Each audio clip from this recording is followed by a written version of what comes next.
My name is Joel. I'm 32 years old, and I work as an electrician for a mid-sized contracting company out of Hamilton, Ontario. I'm not the guy who shows up to a party and owns the room. I'm the guy who fixes the light so the room actually works. Most people don't notice electricians until something goes wrong. I've made peace with that.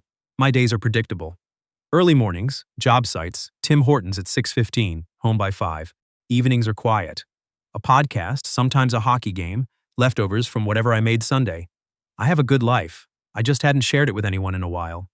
The setup for this particular Friday started 2 weeks earlier, when my coworker Patrice cornered me in the break room and said she knew someone. Her words exactly. She's a little intense, but she's real. You'll like her. That was the entirety of the pitch. No photo, no Instagram, no mutual interest listed. Just she's real, and a look that dared me to say no. Her name was Sylvia Okafor, 30 years old, worked as a social worker for Hamilton Family Services. We were supposed to meet at a place called The Biscuit and Bean on James Street North, a cafe I'd driven past 100 times but never gone into. Saturday at 11 a.m., casual enough to feel low pressure, late enough that I wouldn't have to rush from a job site. I got there at 10:54. Ordered a drip coffee, found a table near the window, and waited. 11:10. Nothing. This 11:17. I checked my phone. No messages. 11:22. I stared out the window at the December slush on the sidewalk and told myself I'd give it until 11:30. I wasn't angry in some dramatic way. I just had this slow, flat feeling, the kind that says, of course, you made plans. You wore the good flannel. Of course. I picked up my phone to send Patrice a message, something like, I don't think she's coming. I'm going to head out. I hadn't even typed her name when the door opened, and a woman came in fast, breathing hard, face red from the cold. She was wearing a green parka with a broken zipper, carrying a canvas bag on one shoulder, and holding the hand of a small boy who looked about 5, bundled into a snowsuit so thick he could barely bend his arms. He waddled beside her like a small orange barrel. She scanned the room, her eyes found me. I saw her face shift through 3 separate things in about 2 seconds: relief, dread, and something else I couldn't name right away. Then she pulled the boy toward my table, unwinding the scarf from her neck as she moved. Joel? I'm Sylvia. I know. She held up her hand before I could say anything. I'm so sorry. This is Malik. She looked down at the boy. Say hi, baby. The boy, Malik, did not say hi. He looked at me with enormous brown eyes, completely serious, the way young children look at strangers before deciding what category you belong to. Then he picked up a sugar packet from the table, turned it over once, and placed it back down like he was conducting an inspection. I leaned forward slightly. Hi, Malik. He looked at me. Then he looked at Sylvia. Then he pointed at me and said something to her I didn't catch. Sylvia bent down and listened, then straightened with a complicated expression on her face. He says you look like you tell good bedtime stories. I didn't know what to do with that. I'd been sitting in a cafe for 30 minutes preparing to be stood up, and a 5-year-old had just told me I looked like a bedtime story person. I sat back down. Well, I said, let's see if he's right. Sit down. Do you want coffee? Sylvia stood still for a moment, like she hadn't expected that. Then she unwrapped her scarf the rest of the way and sat across from me. Malik climbed onto the chair beside her, still watching me with that unhurried scientific intensity. You don't have to stay, she said immediately. You're the second person to tell me that today. I told the first one I was fine too. She stared at me. What? The barista. I said I was fine. I meant I was good to stay. Sylvia blinked. Then she laughed, a short surprise sound that she covered with her hand. Malik looked up at her laugh and went back to examining the sugar packets. She flagged down a server and ordered a tea. I asked Malik if he wanted anything, and he said, very formally, hot chocolate. No marshmallows. Sylvia translated before I could ask. He doesn't like them. They get in his teeth. That's fair. He's very particular. I respect that. She laughed again, softer this time. The story came out in pieces, the way things do when someone is trying to explain something complicated to a stranger without sounding like a mess. Malik was her nephew, her younger brother Trevor's son. Trevor had a good job, a steady apartment, a whole life he was building, until 6 weeks ago when his girlfriend, Malik's mother Danielle, packed her things and left. Not dramatically, just quietly, steadily, over a Tuesday night, while Trevor was working a shift at the warehouse. She'd taken her own things, nothing that belonged to Malik. She'd left a note. Sylvia didn't tell me what it said. Trevor had been trying to hold it together since then, but this morning he'd called Sylvia at 7, voice flat, and said he needed a few hours. She'd said okay. She always said okay. Their parents were in Brampton, their aunt worked weekends, and Sylvia had a date she'd been trying to talk herself out of for 3 days. So she'd brought Malik. I almost canceled, she said, hands wrapped around her tea. I called Patrice last night and she talked me out of it. She said you wouldn't mind. She doesn't actually know that. No. Sylvia looked at me steadily. She doesn't. I looked at Malik. He had stacked 3 sugar packets into a tower and was studying it from different angles, making small adjustments. Can I ask how old he is? Just turned 5 in October. Does he do that at home? The stacking? Constantly. He lines things up. He sorts things. At the grocery store last week, he reorganized a whole shelf of soup cans by color before I noticed, alphabetically or just by color. Sylvia tilted her head. He went red, orange, yellow. So, spectrum order. I guess that's alphabetical adjacent. He's not wrong. That's actually the more logical system. Malik looked up from his tower at the exact moment I said that, as if he understood. He didn't react, just looked at me for a second, then went back to the tower. Sylvia watched the whole thing. He doesn't trust easily, she said quietly. That's okay. Neither do I. She was quiet for a moment. Then she said, he's been struggling since Danielle left. He doesn't really understand what happened. Trevor tells him Mom had to go somewhere far away. Malik asks where. Trevor says he doesn't know yet. Malik says, is it farther than Grandma's? And Trevor says, a little farther than that. She stopped. Something in her face did a complicated thing. I don't think he cries about it, she said. He just gets very quiet. He reorganizes things. We sat with that for a moment. I said, when I was about 7, my dad worked up north for a stretch. 6 months. I didn't understand where he was. I used to sort my hockey cards by jersey color every night before bed. Red, blue, green. Like if I put things in the right order, it would make everything else right too. Sylvia looked at me. Did it help?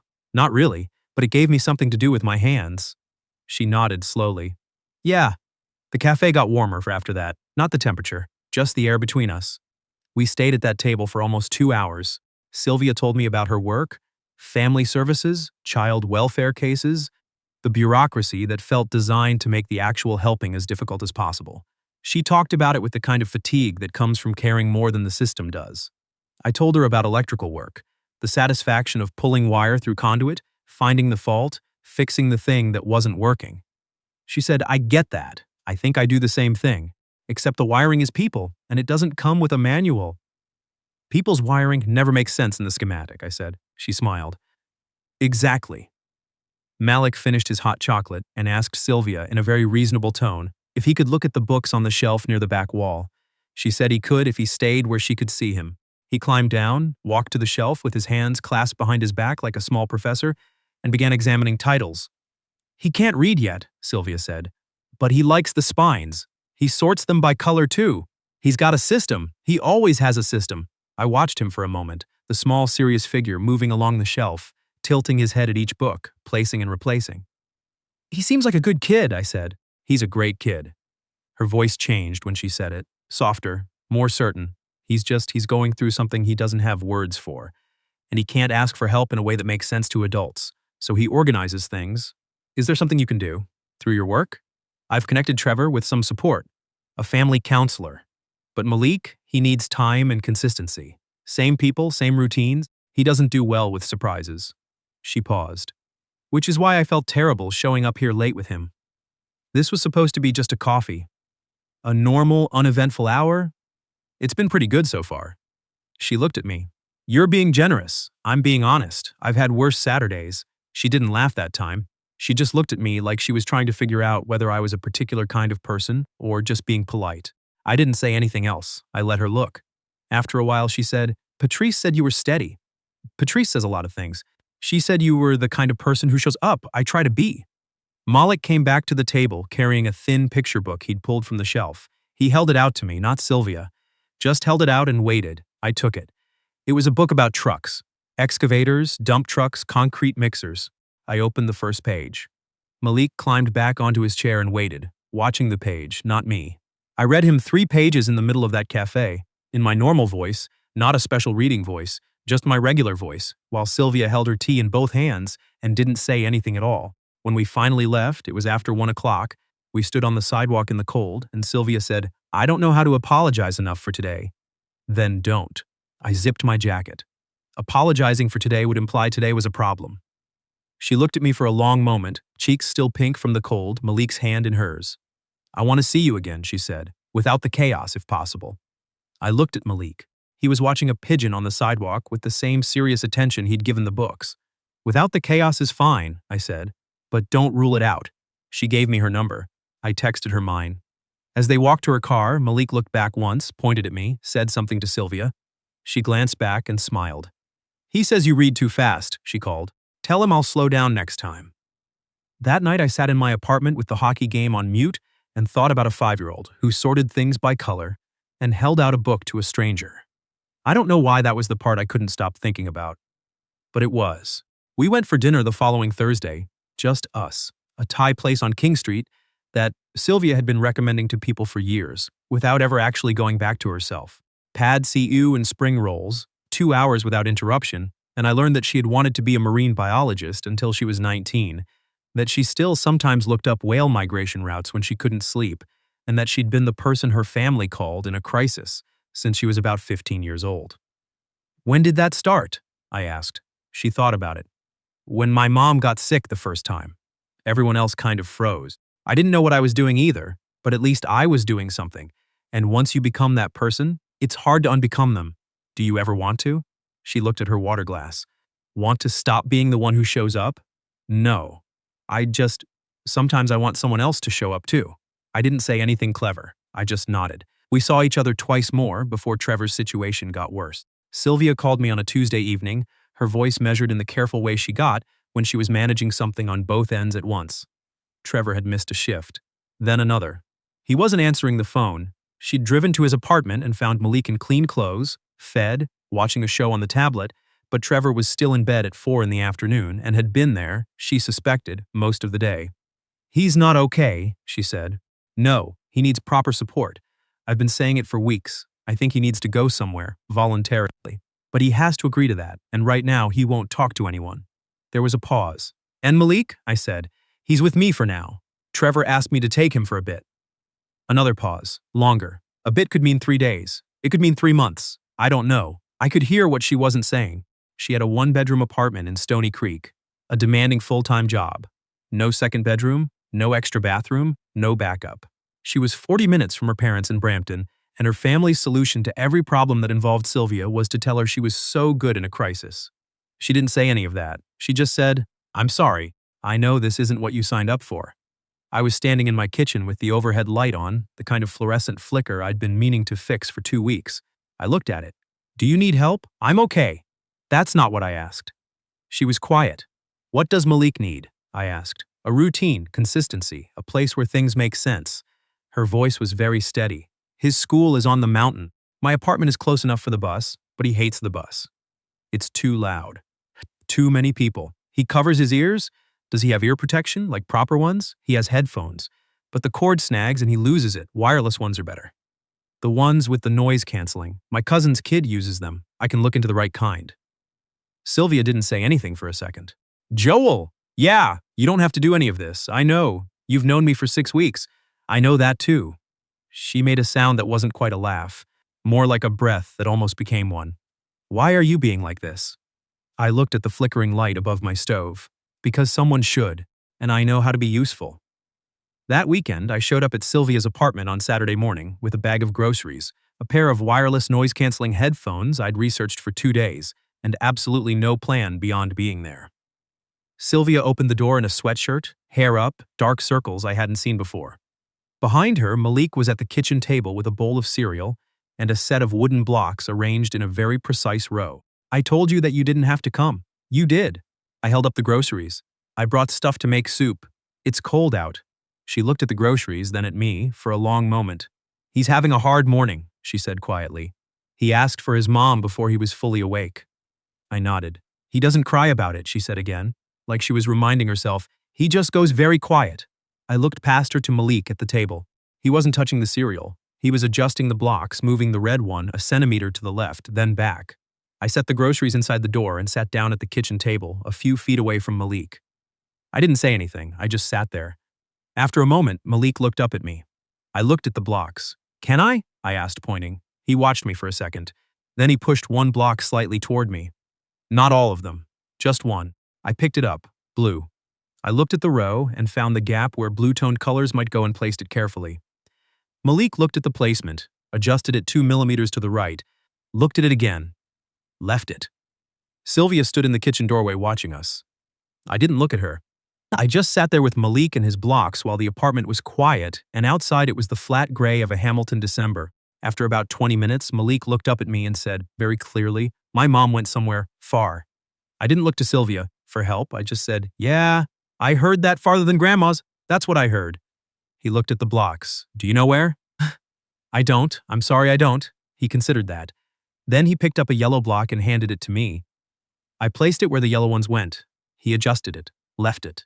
That afternoon, while Malik napped, he slept on the fold-out couch. Sylvia had set up with specific blankets in a specific order he'd arranged himself. I stood in the kitchen with Sylvia while she made tea. "He talked," she said. "A little. He doesn't talk about her. Not directly." She set 2 mugs on the counter. "You got him to talk about her. He was ready. I just didn't run from it." She was quiet for a long time. Long enough that I thought she wasn't going to say anything. Then she said, "My mom called this morning. She said I was so good with Malik. She said Trevor was lucky to have me. She said she didn't know what the family would do without me." I waited. "She didn't ask how I was doing," Sylvia said. "She never asks how I'm doing. She just assumes that I'm fine, because I always sound fine, because I'm the one who manages things." "Are you fine?" She turned around and looked at me. Her eyes were dry, but she looked very tired. "No," she said. "I'm not fine. I'm exhausted and I'm scared for Trevor.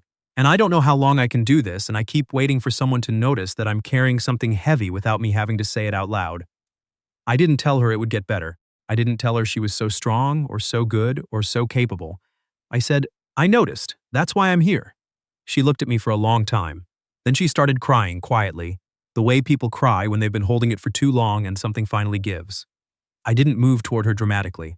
I just stepped forward and put my hand on her shoulder, and she leaned her forehead against my collarbone, and I held her there in her kitchen while the tea went cold on the counter.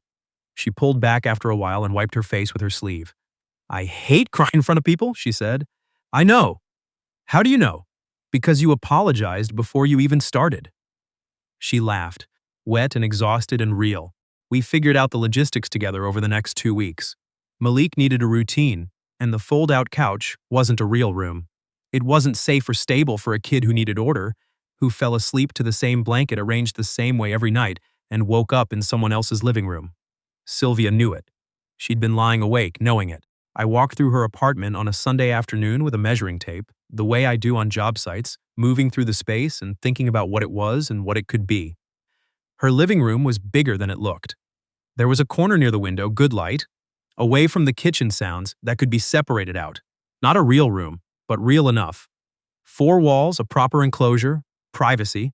A kid who needed things to make sense deserved a space that made sense. I talked it through with her. She said it wasn't practical. I said, "Let me show you what I mean." I sketched it on the back of a grocery list. Corner partition, tension-mounted wall panels, a curtain track bolted into the ceiling properly, not just hung from a rod. A small wooden platform bed from IKEA, a narrow shelf unit for his things, enough that it felt like his. "You actually think this would work?" she said, looking at the sketch. "I build things for a living. You wire things for a living. I build things for fun, same toolbox either way." She looked at the sketch for a long moment. Then she said, "He'd want to help, good, I could use the help." She looked up at me. Something moved across her face that I didn't try to name. I ordered materials on a Tuesday, picked them up Thursday at a trade supply store near the shop, got the employee rate, brought everything in my truck on a Saturday morning in January, cold and clear, the kind of Canadian winter day that feels precise and clean, the sky so blue it almost doesn't look real. Malik was awake when I arrived. He watched me unload things from the truck with serious attention. I told him what each thing was. Panel frame, mounting hardware, ceiling track. He repeated each word once, quietly, like he was cataloging them. Sylvia held the first panel while I secured the track above. Malik handed me the screws, one at a time, exactly when I needed them without being asked. He figured out the pattern in about 15 minutes, and from that point, he never missed a beat. "You're a good site supervisor," I told him. He thought about this. "What does that mean?" "Means you're the one who makes sure the job runs right." He looked at the panel in front of him. "Okay," he said, "you're putting that one too high." I checked the level. He was right by about a centimeter. I adjusted it. He nodded, the way a site supervisor nods. We finished at 4 in the afternoon.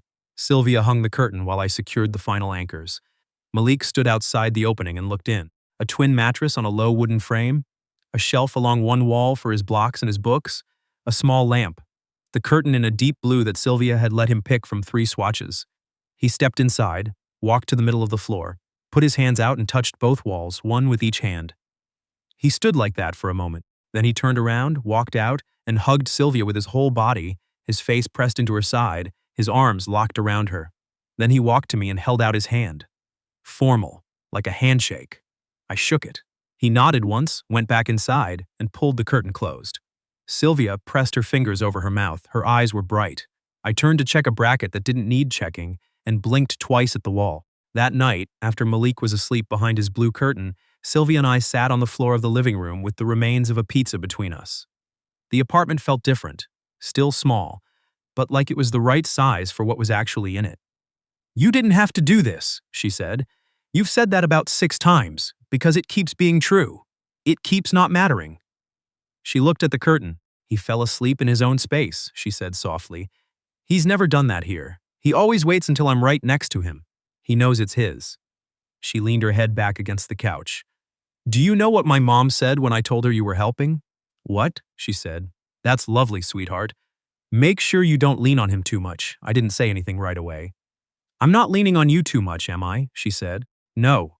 You'd tell me if I was. I'd tell you. You're not.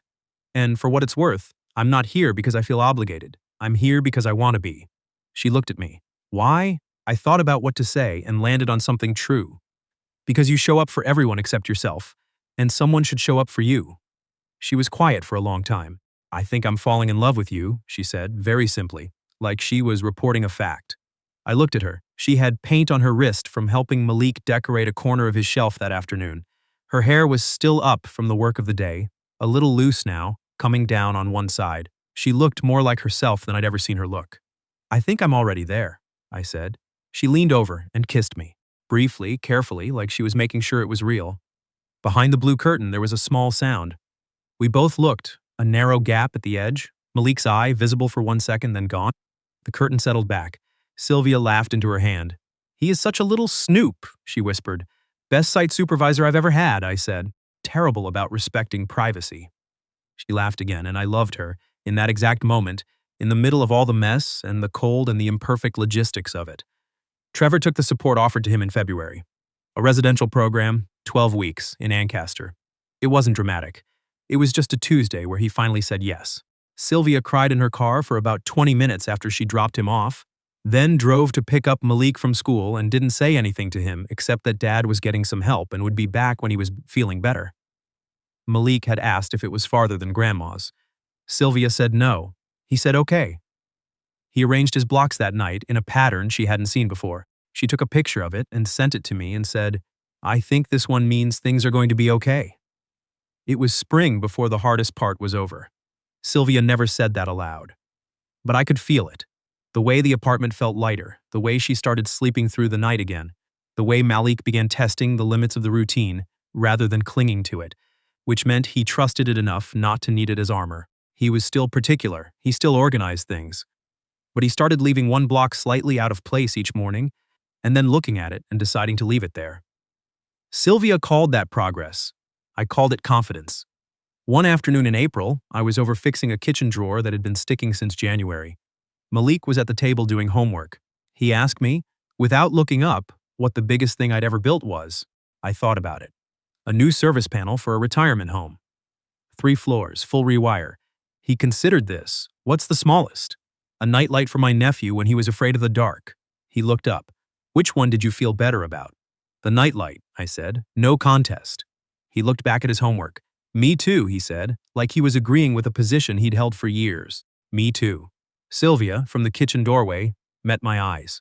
She shook her head slowly, smiling. I went back to the drawer. I'm not sure when I stopped thinking of this as a complicated situation and started thinking of it as my life. It might have been the night we made dinner together, and Malik corrected both of our knife techniques. It might have been the February morning I got a parking ticket near the family courthouse, because as I'd sat in the car an extra 10 minutes to make sure Sylvia had everything she needed before she went in. It might have been the afternoon I realized I'd memorized the order of Malik's blocks without trying. I told Sylvia once, maybe 6 months in, that I used to think the quiet apartment was enough. She asked me if I still thought so. I said I didn't. Not because the quiet was bad, but because this was louder and better and more true. She said, "You're going to get tired of us eventually." I said, "Keep bringing it up. I'll keep giving you the same answer." She didn't bring it up again. Trevor came home in the spring, thinner and steadier, and spent his first week just sitting in the same room as Malik without saying much. Malik showed him the block arrangements, explained the system. Trevor listened to the whole explanation, and at the end he said, "That's a good system, buddy." Malik said, "I know." Sylvia and I stood in the kitchen and didn't say anything and didn't need to. It didn't heal overnight. That's not how it goes. Malik still had hard mornings. Trevor still had hard weeks. Sylvia still woke up sometimes at 2 a.m., running through her mental checklist of who needed what and whether she'd missed something. But she didn't run through it alone anymore. She'd reach over and I'd be awake or close enough and she'd say, "I'm just thinking." And I'd say, "I know." And she'd say, "Oh, okay." And eventually she'd go back to sleep. One evening near the end of May, Malik was sitting on the floor of his real room now, properly walled in, properly his, arranging something new. He called out through the curtain and asked if I'd come look. I went in and crouched down. He'd laid out a series of blocks that started at the door and crossed the room to the wall, each block touching the next in a specific sequence of colors I didn't recognize. "What's the system?" I asked. "It's not a system," he said.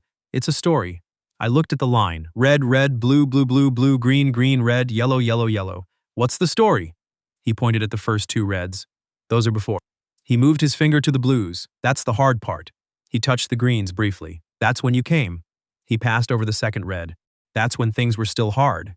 Then he set his finger on the yellow blocks, three of them at the end, bright and unhurried. "That's now." I stayed crouched there for a moment. "Is it a good ending?" I asked. He looked at the yellows. "It's not an ending," he said. "I'm going to add more." I nodded. "Good," I said. "That's the right answer." Sylvia was leaning in the doorway. I hadn't heard her come down the hall. She was looking at the blocks, then at me, her expression the kind that doesn't need words. I stood up and went to stand beside her. Malik began adding to his story, quietly, with the focused care of someone who knows exactly what they're building. "I used to think you needed everything in order before you let someone in. The finances sorted, the apartment clean, the right timing, the right version of yourself. I spent a lot of years waiting for that version. But sometimes the door opens while you're already halfway out, and a woman walks in carrying the weight of everything she loves, and a small boy holds out a book to a stranger, and the order you were waiting for turns out to be the wrong kind entirely. The right kind is the one you build together, block by block, in a Hamilton apartment in the winter, with a kid who tells you where to put things and always gets it right.